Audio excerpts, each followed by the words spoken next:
Science is not just a list of things that you're not supposed to believe, or, kinds of evidence that you're supposed to always throw away.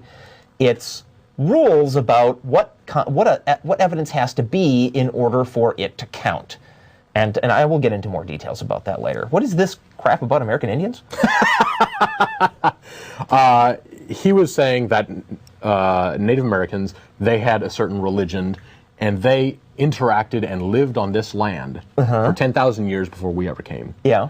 And when we came, it was still a beautiful, pristine, natural wonderland. Yeah. And then we're here for 300 years in the shithole. So apparently they had a better idea. They had a better belief system on how to live in this world than we do. They had better from what, science isn't about having a pretty place to live. Yeah. Science is not about, science is not about guaranteeing that the world is going to be pristine. Now, that's our job, but that's not what science is there to guarantee. Science is there to guarantee that the things we think about the world are true. Yeah. That is what science's job is. To give us facts. Yeah. Okay, Indians survived for a long time believing, here in your notes, it says believing a functional relationship with the planet based on the idea that everything is alive. Well, I'm sorry. Everything's not alive. There are some things out there that are just not alive. And you might be able to survive as a primitive nomadic culture for thousands of years with that belief going on in your culture. Certainly you could survive. Certainly you're not going to have the technological power to cause damage to the environment, even assuming you wanted to, which we don't, but somehow we managed to do it anyway. In those thousands of years, the American Indians went to the moon how many times? That would be 0. All right. I'm sorry. That's just a left field criticism of science. It has nothing to do with what science's job is. Yeah. It's one thing to ask us to have an open mind. It's another thing for us to ask us to throw out every reasonable standard we have about what would constitute valid evidence, and then say we can judge your wacky claim on the basis of that. No. We're going to be as careful and cautious as we can because we actually care what's true. He brought up the example of magnetism. Yes. What about magnetism? 1,500 years ago, for instance, however long it was. Yeah. We had no idea of magnetism. Yes. There was no evidence for it. We didn't do anything about it. Didn't know about it. Sure. And then we discovered it, and now we have all these uses for it, and it's very powerful. And what's his point? Could that not be the same thing with any other form of beliefs? Sure. For instance, chocolates. But the time to believe a thing is after there is, valid, meaningful, significant, trustworthy evidence that it's actually true, not before. If we were doing this show 1,000 years ago, which of course we couldn't, right? Because the only reason we can do this show is because of science. But if we were doing this show 1,000 years ago and some nutball came along and said, there's this thing called magnetism, and we asked for evidence, and they said, well, I don't have any, I just know that it exists, and asked us to believe it, we would say no. And you know what? We'd be right. Because that guy, if he has no evidence for the existence of the thing he's trying to get us to believe, he's got no business believing it. It's just silly. Now, if it turns out later that it's true, great. But that becomes the point at which it makes sense to believe it. Okay. Shall I go on? Yes. Okay. It's clear to me that that caller and a shockingly large number of people in our culture do not understand what science is, are not aware of how much it has accomplished, and are motivated primarily by a desire to have certain silly things that they believe, without any good reason, treated with respect. So what is science? Science is a collection of all the best individual techniques and insights for determining the truth that humanity has ever come up with, applied systematically and with rigor. That means you don't skip these rules. You don't set aside individual tests for truth when they're inconvenient. You don't forget about them. You don't misapply them. That's what systematic and with rigor means. Here's a quick overview of some of the major insights that science relies upon. I would ask the caller, and anyone else out there who agrees with him, which of these principles they find unfairly restrictive. Okay?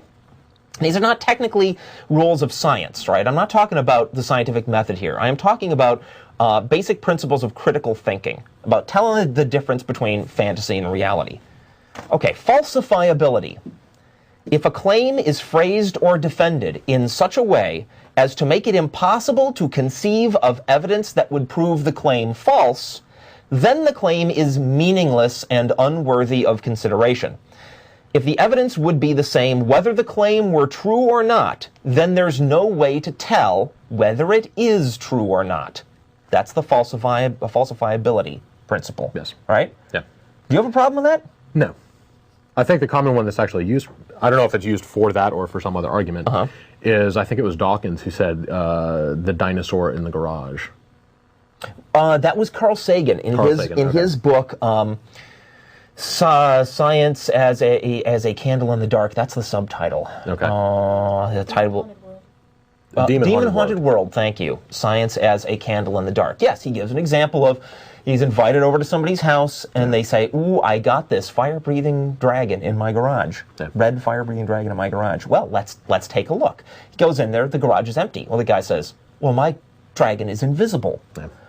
So Sagan says, well, I wave my hands around in the air and see if I can touch it. And he says, aha, it's also intangible. Yeah.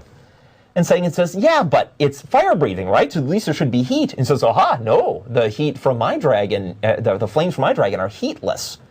And that is called multiple outs. So that's a technique for dodging responsibility for falsifiability. Yeah. You have to be able to conceive of some evidence that you could find that would prove that the dragon wasn't there. If you can't conceive of it at all, in principle, because of the way that the claim is defined, then the claim is simply bogus. It's cheating. Logic. Any argument offered in support of any claim must be valid and sound. An argument is valid if its conclusion follows unavoidably from its premises, and it is sound if it is valid and its premises are true. If anybody wants to argue against the validity of logic, you may go right ahead. Comprehensiveness. It's never reasonable to only consider the evidence that supports a theory and discard the evidence that contradicts it. The existence of unanswered questions about a claim doesn't violate the rule of comprehensiveness, but ignoring relevant evidence that is available certainly does. However, of course, and this is a criticism often leveled at scientists, and unfairly, I think, one cannot simply offer the accusation that there is evidence that is not being considered without being specific about what that evidence is. Clear so far? Yes. Honesty. The evidence offered in support of a claim must be evaluated without self-deception.